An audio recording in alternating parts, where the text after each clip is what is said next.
Hello and thank you for watching this video. My name is Shaun Brookhouse from Brookhouse Hypnotherapy.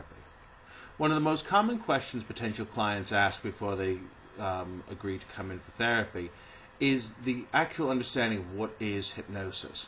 And I find that the best way to explain what hypnosis actually is to go through a potted history of where hypnosis comes from, and it gives clients a better idea of what it's all about, that it's not something that one needs to be frightened of.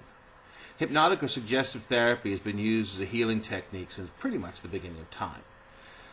References can be found in the Bible, and although it was not introduced, the name itself, hypnosis, wasn't introduced until much later. It was of prime importance in what was known as sleep temples in ancient Greek.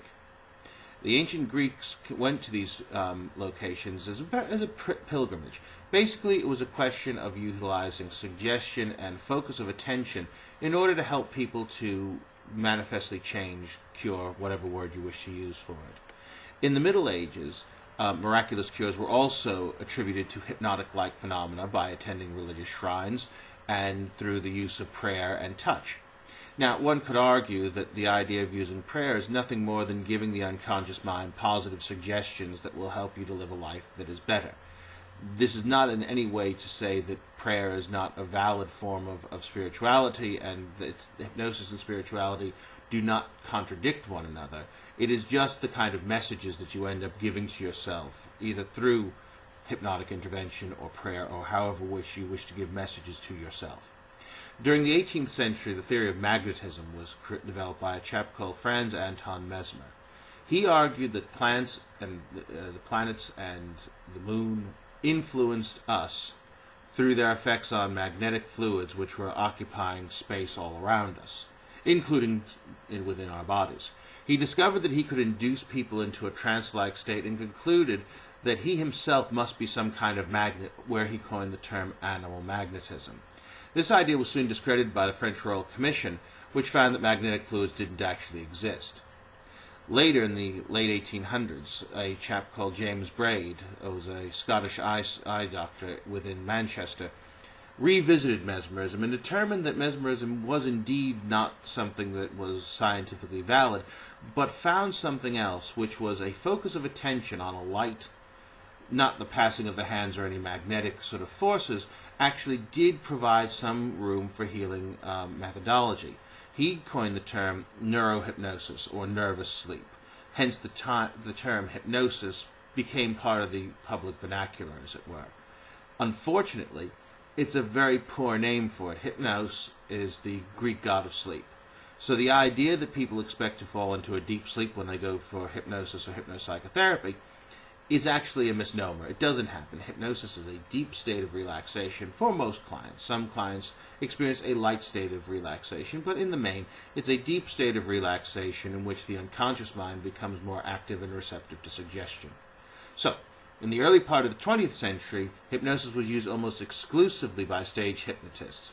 The reason for this is that in the 1890s, Sigmund Freud, the father of psychoanalysis, determined that hypnosis was not a valid means of therapy. And such was Freud's influence. All of the psychological practitioners of the day, certainly within Europe, threw hypnosis out as being a valid form of treatment of any description. In the end, stage hypnotists kept the art going until the First World War. During the First World War, hypnosis was resurrected as a treatment for post-traumatic stress disorder, or what was called in those days shell shock, as well as an anesthetic in field hospitals. In the 1950s, 1955 to be precise, the British Medical Association endorsed the practice of hypnosis in medical school education. Since then, it has become a valuable addition to conventional medical treatment. Hypnosis is more than that, of course. It is also a valid form of psychotherapy, where we help clients to deal with behavioral, emotional issues that they deal with in their ordinary day-to-day life in a more rapid style than traditional counseling or psychotherapy usually allows, in terms of weeks as opposed to months of treatment for conditions like anxiety, light depression, behavioral modification like losing weight or stopping smoking. All of these things are able to be worked with hypnosis. Now, if you want another topic on these videos, or if you have something you would specifically like me to talk about, I'm more than happy to oblige. If you would like to send me your email address to inquiries, ENQUIRIES, at hypno-NLP.com. I'll happily discuss any topic that you wish.